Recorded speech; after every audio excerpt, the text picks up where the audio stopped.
Au nom du Père et du Fils et du Saint-Esprit. Amen. Prions le Seigneur.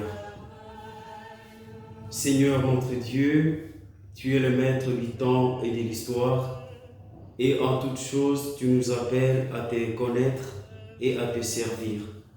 Aujourd'hui, nous venons devant toi avec un cœur humble et ouvert, comme Saint Paul qui fut transformé par ta grâce. Révèle à nous ton Fils Jésus-Christ pour que nous puissions accueillir ta parole avec foi et la transmettre autour de nous. Accorde-nous de choisir la meilleure part, celle de l'écoute attentive et de la présence à tes côtés. Te confions nos préoccupations et nos activités afin que tout en nous serve à ta gloire. Par Jésus le Christ, notre Seigneur et notre Dieu, qui vit et règne pour les siècles et les siècles. Amen. Première lecture. Première lecture. Lecture de la lettre de Saint Paul apôtre aux Galates. Lecture de la lettre de Saint Paul apôtre aux Galates. Le premier chapitre du 13e au 24e verset. Frères, vous avez entendu parler du comportement que j'avais autrefois dans le judaïsme. Je menais une persécution effrénée contre l'Église de Dieu et je cherchais à la détruire. J'allais plus loin dans le judaïsme que la plupart de mes frères de race qui avaient mon âge et plus que les autres. Je défendais avec une ardeur jalouse les traditions de mes pères. Mais Dieu m'avait mis à part dès le sein de ma mère. Dans sa grâce, il m'a appelé et il a trouvé bon de révéler en moi son Fils pour que je l'annonce parmi les nations païennes. Aussitôt, sans prendre l'avis des personnes, sans même monter à Jérusalem pour y rencontrer ceux qui étaient apôtres avec moi, je suis parti pour Arabie et de là, je suis retourné à Damas. Puis, 3 ans après, je suis monté à Jérusalem pour faire la connaissance de Pierre et je suis resté 15 jours auprès de lui. Je n'ai vu aucun des autres apôtres, sauf Jacques, le frère du Seigneur. En vous écrivant cela, je le déclare devant Dieu. Je ne mens pas. Ensuite, je me suis rendu dans les régions de Syrie et de Cilicie. Mais pour les églises des Judées qui sont dans le Christ, mon visage restait inconnu.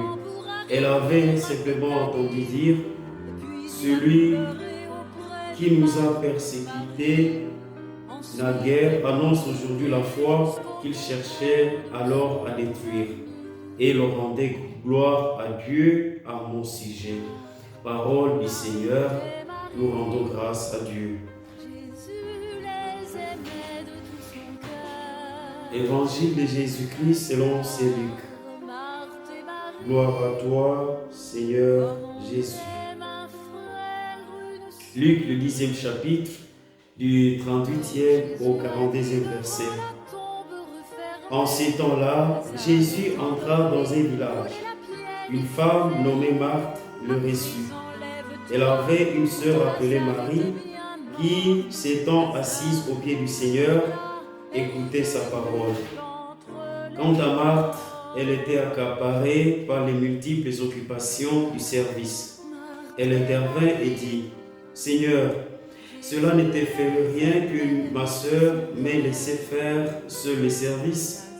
Dis-lui donc de m'aider. » Le Seigneur lui répondit, « Marthe, Marthe, tu te donnes du souci et tu t'agites pour bien des choses. Une seule est nécessaire. Marie a choisi la meilleure part, elle ne lui sera pas enlevée. » Acclamons la parole de Dieu. Louange à toi, Seigneur Jésus. Frères et sœurs bien-aimés en Christ, en contemplant les textes de ce jour, nous sommes invités à entrer en profondeur dans les mystères de la révélation de Dieu dans nos vies. L'apôtre Paul, dans sa lettre aux Galates, nous partage son expérience bouleversante et surtout touchante de la conversion. et passage des ténèbres à la lumière, de la persécution de l'Église à l'annonce de l'Évangile.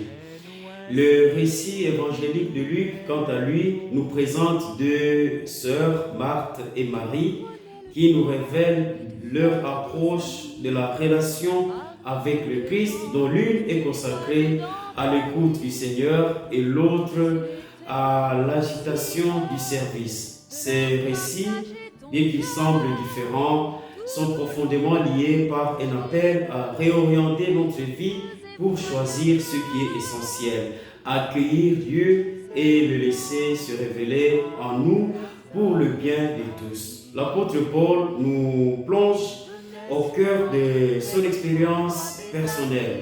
Un zèle défenseur des traditions de ses pères, prêt à détruire l'Église, il devient par la grâce de Dieu l'apôtre des nations païennes. Que s'est-il passé pour qu'un persécuteur devienne un messager de la foi? Paul nous le dit clairement, c'est Dieu qui l'a mis à part de le sein de sa mère, qui l'a appelé et surtout qui a révélé à lui son Fils. Cette révélation, mes frères et sœurs, n'est pas seulement une expérience extérieure, elle est intime et change radicalement la vie. Frères et sœurs, combien de fois Dieu a voulu se révéler à nous?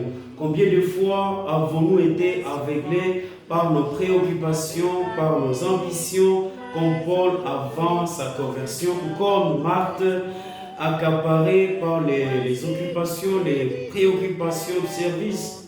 La vraie conversion commence quand nous permettons à Dieu de se révéler à nous, de toucher nos cœurs profondément et de les changer. C'est cela que Saint Paul a vécu. Il n'a pas simplement compris l'Évangile, il a expérimenté Jésus-Christ à lui. Il a considéré la présence de Jésus dans son cœur. Et cette expérience l'a poussé à une nouvelle mission. Et dans l'Évangile, Jésus nous montre à travers Marthe et Marie l'importance de faire des choix prioritaires dans notre relation avec Dieu. Marthe est préoccupée par le service, une tâche certes noble, mais qui l'absorbe au point de négliger l'essentiel, l'écoute du message du Seigneur. En revanche, Marie, assise aux pieds de Jésus, choisit de recevoir la parole de Dieu. Jésus lui-même affirme que Marie a choisi la meilleure part et que cela ne lui sera pas enlevé. Dans notre monde moderne, nous sommes souvent comme Marthe, préoccupés par une multitude de choses. Les responsabilités familiales, les responsabilités professionnelles, les responsabilités sociales.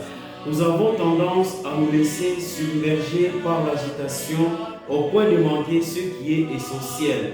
Frères et sœurs bien-aimés, l'essentiel est l'écoute de la parole de Dieu, car c'est par elle que nous sommes transformés, c'est par la parole de Dieu que nous sommes changés. Et le Concile Vatican II nous rappelle dans Dei Verbum, le numéro 21, que la parole de Dieu est le cœur de la révélation et que c'est par elle que Dieu continue à parler à son peuple aujourd'hui. Mes chers frères, à travers Marie, nous comprenons que notre premier devoir, avant même de servir, est de nous asseoir aux pieds du Seigneur et de recevoir de lui ce qui est indispensable pour notre nourriture, pour la nourriture de notre âme.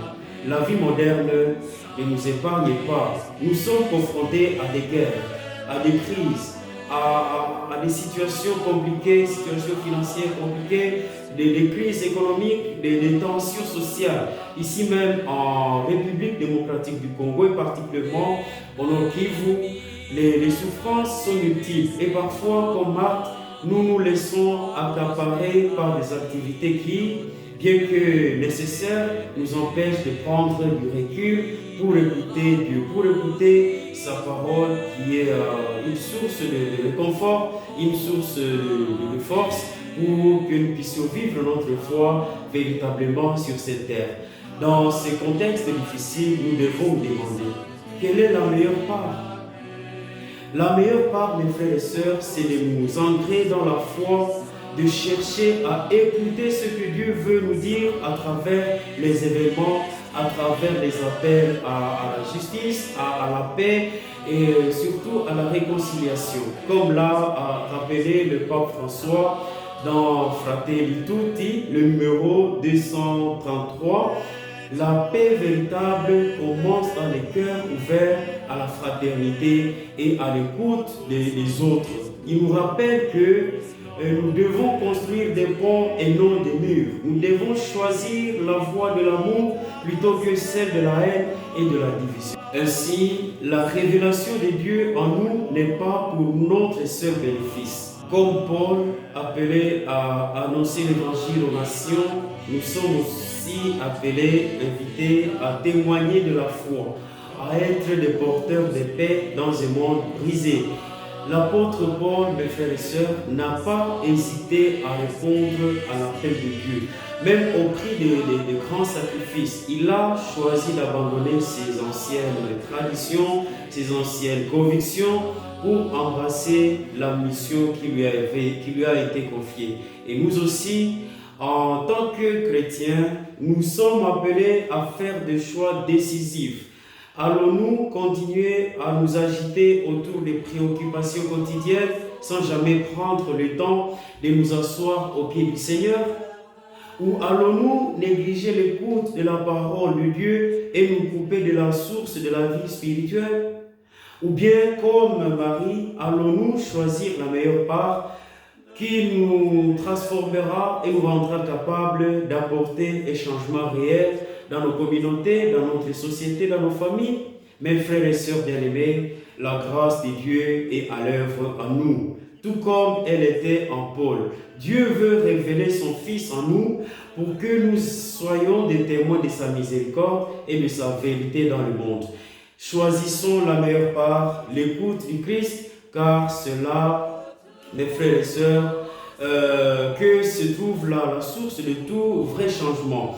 Qu'à travers cette écoute, nous soyons renouvelés et prêts à répondre à l'appel de Dieu, que Dieu adresse à chacun de nous, comme Saint Paul l'a fait, avec courage et fidélité. Que le Seigneur nous accorde la grâce de nous asseoir à ses pieds chaque jour et surtout d'accueillir pleinement sa parole dans nos cœurs. Amen.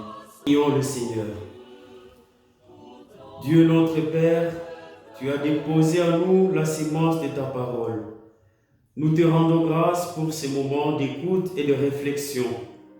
Donne-nous la force, à l'image de Marie, de rester au pied de ton Fils en écoutant ses enseignements et de nous laisser changer par sa présence. Comme Saint Paul, aide-nous à devenir des témoins fidèles de l'Évangile dans nos vies quotidiennes, malgré les épreuves et les défis de notre monde.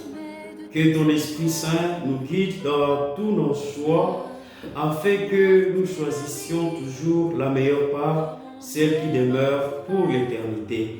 Par Jésus, ton Fils qui vit et règne avec toi, et le Saint-Esprit, maintenant et pour les siècles des siècles. Amen. Le Seigneur soit avec vous. Que Dieu Tout-Puissant bénisse lui qui est Père, Fils et Saint-Esprit. Amen. Bonne méditation à tout le monde.